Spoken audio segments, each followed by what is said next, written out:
All right, folks, real quick update on the carrots. We got a lot of sprouts coming up, so that method really worked pretty well.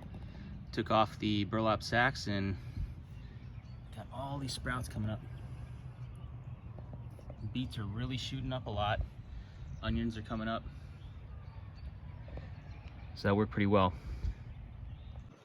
While we're waiting for these guys to grow, I'm actually going to be doing another version of carrots in a burlap sack. Just decided to play around. If you want to do the same, just grab yourself one of these burlap sacks. Doesn't have to be super huge. If you can fold it up and it could be at least 12 inches deep, then you're good. So all I'm going to do is take some potting mix and sand and mix it up inside the bag around 12-14 inches, roll it down, and then just sow the seeds like I've done over here. So all I did was just mix up this leftover sand and potting soil that I had. I rolled down this burlap sack on the outside, put everything in, just mixed it up by hand, no real science to it.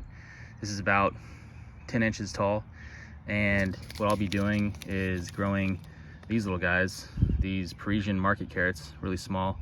I'm only really doing these just to have a snack out here, not really planning on harvesting these and making something huge out of it. So I'll go ahead and sow these in and mulch it over. So I'm just broadcasting these pretty lightly all over. Pretty good amount, probably about 50 seeds or so, maybe more, maybe 75. As you can see, they're kind of really well spaced. They mostly have about 1 inch to a 1/2 inch between each other, and I'll thin out the ones that are too close to each other. So you want to make sure that these are about 1/4 inch below the soil line. One little method I like to do, instead of like literally just coming out with like a tape measure or something like that, you don't have to get crazy like that. You broadcast them like this, and then you basically just kind of shimmy your hand over the top, and that gets them down about 1/8 to 1/4 inch. Pat it a little bit. So here I have some leftover hay. It's been kind of rotting, which is awesome. It means it's really full of moisture right now, and it probably had a chance to germinate some other seeds. So there probably would be minimal seeds germinating in this bag.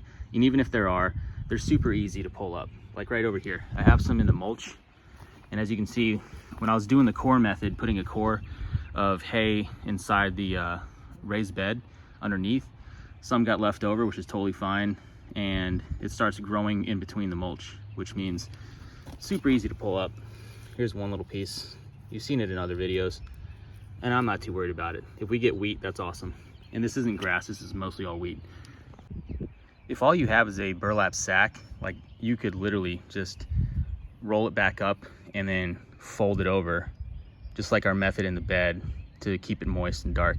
So you unravel it to the top like this, pull it down to one side,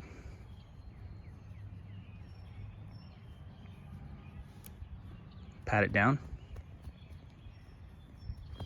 and then water it. That's it. All right, everybody, that's it for today. Just wanted to give a quick update for all these sprouts, and just a really quick tip on how to use some extra soil and some extra seeds. So I hope you got something out of it today. If you liked it, please like it, share, subscribe, and I'll see you in a couple weeks.